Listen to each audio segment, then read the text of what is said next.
DESIblitz.com. How do India and Pakistan's militaries compare? Tensions between India and Pakistan have escalated, sparking fears of the first full-scale war between the two nuclear powers in decades. The flare-up follows a series of targeted cross-border strikes. Both nations blame each other for the attacks, which once again center on Kashmir. Indian-administered Kashmir is already one of the most militarized regions on Earth. Hundreds of thousands of troops and paramilitary forces are stationed there, even in times of relative peace. Now, experts warn that a full-blown conflict could involve up to 2 million armed personnel, one of the largest military confrontations since World War II. India holds a military edge in scale and spending. According to the 2024 Global Firepower Rankings, India has the world's fourth strongest military. Pakistan ranks 12th. India's active duty forces exceed 1.47 million. These include 1,237,000 in the Army, 149,900 in the Air Force, 75,500 in the Navy, and 13,350 in the Coast Guard. Pakistan's total is under 700,000, with 560,000 in the Army, 70,000 in the Air Force, and 30,000 in the Navy. India also has a significant advantage in defense spending. It spent around $86 billion in 2024, making it the second highest spender in Asia after China and sixth globally. Pakistan's military budget is just 1/10 of that amount. Air and ground forces.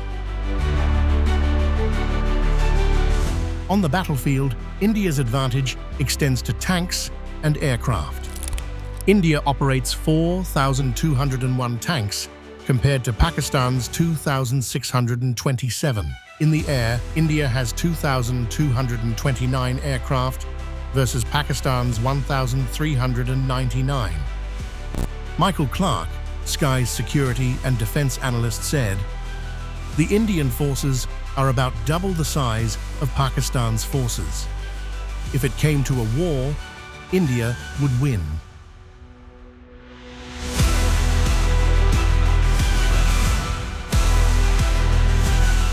Nuclear parity.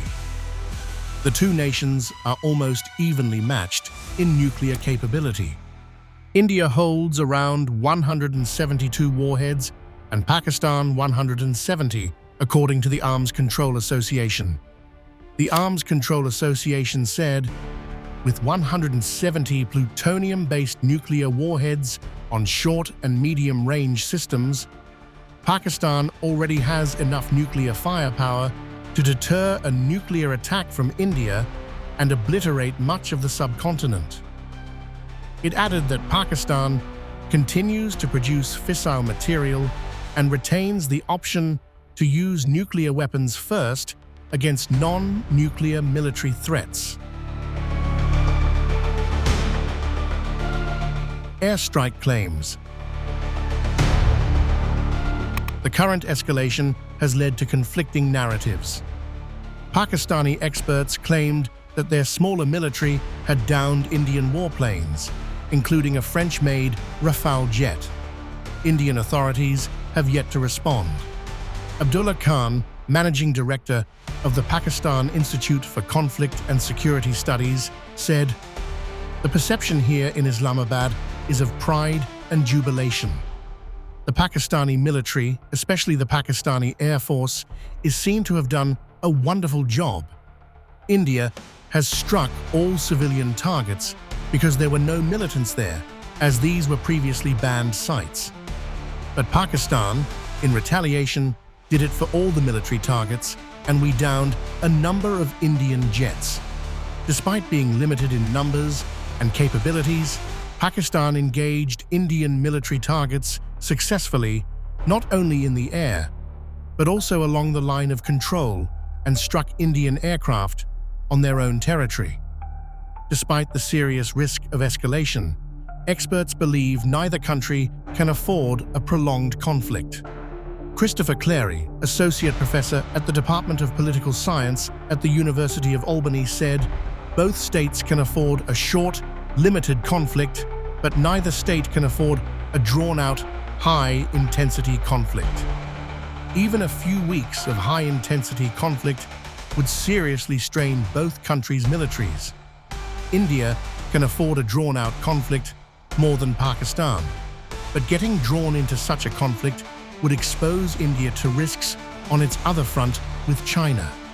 This is about being able to declare a political victory at home rather than meaningfully degrading adversary military capabilities. That means this conflict is more about posturing than war fighting, though there is serious fighting in small pockets and for brief periods. Governments are in the business of saying they are prepared even when they are unprepared. As the region braces for what comes next, world leaders are watching closely. The consequences of miscalculation between these two nuclear neighbors could be catastrophic.